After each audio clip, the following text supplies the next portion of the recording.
Vous écoutez La Voix d'Ambroise Paré, 24 heures sur 24, 7 jours sur 7, la radio des patients. Bonjour, nous nous retrouvons sur La Voix d'Ambroise Paré en direct aujourd'hui de Lire à l'hôpital pour sa 9e édition. Et je reçois Taoura Tabatabaye Vernet, à qui je dis bonjour Tara, car c'est beaucoup plus rapide. Alors Tara, vous avez une particularité par rapport à vos copartenaires de Dédicace aujourd'hui, c'est que vous n'êtes l'auteur ni d'essais, ni de romans, ni même de biographie, mais de poésie. Et ça, c'est assez unique aujourd'hui. On se demandait même encore s'il existait des poètes. Et donc, vous avez une double particularité, car non seulement vous êtes poète, mais en plus, poète en français et en perse. Et ça, je crois que c'est unique en France. Oui, bonjour à tous. Oui, effectivement, je cumule toujours toutes les choses bizarres. Et là, pour mon plus grand bonheur, c'est vrai que je suis poète en français et en persan, puisque je suis née en Iran, donc j'ai la chance de parler les deux langues. Et rassurez-vous, la race des poètes n'est pas disparue, ça existe toujours, des gens un peu perchés qui veulent nous faire rêver. Et c'est vrai qu'en Iran, c'est quelque chose de très très important. Tout le monde, même quand on n'est pas poète, aime la poésie. La poésie, c'est le souffle de la vie. Les gens respirent, mangent, vivent. Enfin, tout se passe en poésie. Donc, tout est très, très naturel à ce niveau-là. Et j'espère qu'en France, pays de culture, de très grande culture, ça sera pareil aussi et qu'on ne pourra plus se passer de la poésie. Alors, on a de la poésie, c'est le fait d'avoir des poètes vivants qui m'étonne. Oui, c'est vrai, mais bien sûr, bien sûr. Je sais qu'on a eu des poètes aussi. Mais alors, justement, vous parlez de votre double nationalité également, vous êtes franco-iranienne et née en Iran. Et votre deuxième recueil de poésie, puisque c'est le deuxième que je présente aujourd'hui, Le cri de la Perse. Alors ce cri de la Perse, c'est la Perse d'hier ou la Perse d'aujourd'hui ? Je dirais c'est le cri de la Perse éternelle. C'est le cri de l'histoire, un mélange entre ce qui se passe aujourd'hui, ce qui aurait dû être, ce que la Perse était, le cri des Persanes, des femmes iraniennes courageuses et fortes aujourd'hui, qui crient pour leur liberté, pour leur indépendance, pour avoir le droit de vivre, juste avoir le droit de vivre comme un homme. Et ce cri était aussi le mien, puisque ce livre faisait partie de mon second recueil que j'ai scindé en 2 et même 3. J'avais envie de rendre hommage à toutes ces courageuses femmes et à la Perse et de crier sa douleur avec elle. Donc ça parle beaucoup d'exil, ça parle beaucoup de la femme iranienne et ça parle beaucoup de double culture aussi. Je pense que c'est important de mettre en avant ses origines, mais de mettre en avant aussi là où on vit, le pays qui nous a accueillis, qui est devenu le nôtre. Alors justement, vous parlez de l'exil et le premier poème, c'est La valise de l'exil. Et cette valise, ça a été la vôtre. Alors, tout exilé a une valise. Parfois, elle est invisible, mais elle existe toujours. Ça n'a pas été vraiment la mienne parce que moi, je ne suis pas partie un peu comme tout le monde. Je suis partie un peu avant tout le monde. J'ai tout laissé, au fait. Je n'ai pas pris de valise vraiment. Et mais vous savez, quand vous faites des poèmes, quand vous êtes poète, vous ne faites pas seulement ça pour vous. C'est-à-dire que vous êtes la voix des autres aussi. On parle beaucoup de voix en Ambroise Paré aujourd'hui, mais la poésie est avant tout une voix. Et vous parlez au nom des autres, vous parlez pour les autres, et vous êtes là aussi pour quelque part mettre en avant et traduire ce que les autres peuvent pas dire.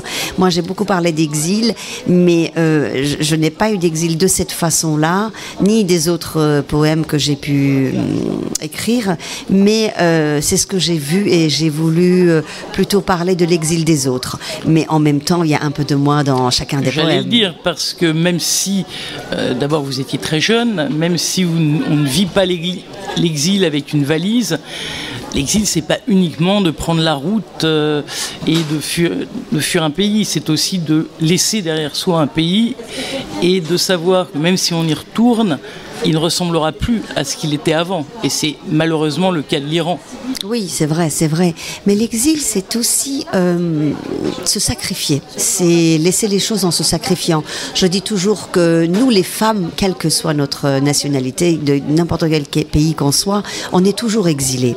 Parce que la femme se met toujours derrière la famille, les enfants, le mari, pour mettre le reste en avant. Et quelque part, on est exilé de soi-même. Et je pense qu'il n'y a pas pire exil que l'exil de soi-même. Donc vous êtes poète en 2 langues et en plus vous êtes philosophe, Tara. C'est gentil. Philosophe, je ne sais pas. Je suis poétesse. Je pense que quand on fait de la poésie, ça regroupe tout ça. Il y a toute cette folie qui fait que vous êtes toujours en train de vous demander pourquoi, comment, le monde, voilà. Et ça fait un tourbillon, pas toujours très net, mais c'est toujours un tourbillon. Et alors, est-ce que aujourd'hui, un jeune français, qu'il soit une femme ou un homme, peut trouver dans vos poèmes la même chose qu'un jeune Iranien du même âge aujourd'hui? Est-ce qu'il peut avoir le même ressenti par rapport à vos mots? Je pense qu'il y a quelque chose qui relie tout être humain. Il y a quelque chose qui est indéfinissable, qui fait partie de la vie et que nous ressentons tous, comme respirer, rire, enfin beaucoup de choses comme ça. Donc je pense que n'importe quel exilé peut ressentir ce que je peux dire. Exilé, mais lorsque je parlais d'un jeune Français, oui, qui n'est pas exilé. Oui, mais Français... comme je vous disais tout à l'heure, on peut être exilé de soi-même. Et oui, en général, je parlais de la femme, mais il y a des hommes qui sont exilés de soi-même. Exilé de soi, ça veut dire s'oublier soi. Donc je pense que tout être humain, chacun de nous, à un moment de sa vie, ressent ça. Et en poésie, comment vous traduiriez ce sentiment? Juste en un vers. Cet exil de soi. L'exil de soi en un vers, c'est difficile parce que j'ai fait 2 livres dessus. Mais justement, choisissez-en un de vos vers. Un de mes vers, alors qu'est-ce que je peux vous dire que je me souvienne? L'idée, si vous voulez, lorsqu'on lit une poésie, on ressent les mots et on ressent une émotion qui n'est pas toujours celle que le poète a voulu nous donner, un petit peu comme devant un tableau abstrait ou en écoutant certaines compositions musicales. Et c'est vrai que c'est parfois justement cette espèce de barrage pour certains avec la poésie, parce qu'en fait on ressent quelque chose de très fort, mais on n'arrive pas à mettre les mots sur cette émotion. Oui, c'est vrai ce que vous dites. Là, je regardais un peu mon livre pour vous lire quelque chose. Je finis mon 2e poème de poésie qui est « Quand je fermerai la porte » et il se finit comme ça. Allez-y. Je fermerai délicatement la porte comme celle en marbre qui scelle les tombes des mortes. Je partirai vidé par la douleur à la recherche d'un avenir meilleur. Un goût âpre dans la bouche et leur odeur, pourvu que ce ne soit pas pareil ailleurs. Ça, tout le monde peut le dire. De n'importe quelle ville, on peut l'entendre, on peut le dire, peut le ressentir surtout. Donc je pense que dans n'importe quel poème, quand vous enlevez quelques mots, quelques destinations, quelques particularités, ça peut s'adresser à tous. Et alors vous parliez, en Iran, tout le monde était sinon poète, du moins sensible à la poésie. Vous, vos premiers poèmes, vous les avez écrits à quel âge? Oh là, alors là, ça va être encore autre chose. Moi, je fais de la poésie depuis que j'ai 3 ans. Ah oui. Depuis que j'ai 3 ans, j'étais dans ce monde-là, je faisais des joutes de poésie, je lisais, je déclamais. Et puis, j'ai fait des poèmes un petit peu d'une façon disparate. Et je me suis mise à écrire vraiment qu'il y a 5 ans. Donc, vous êtes une jeune poète en fait. Je suis très j'adore entendre ça. Oui, c'est exactement poète. Ça.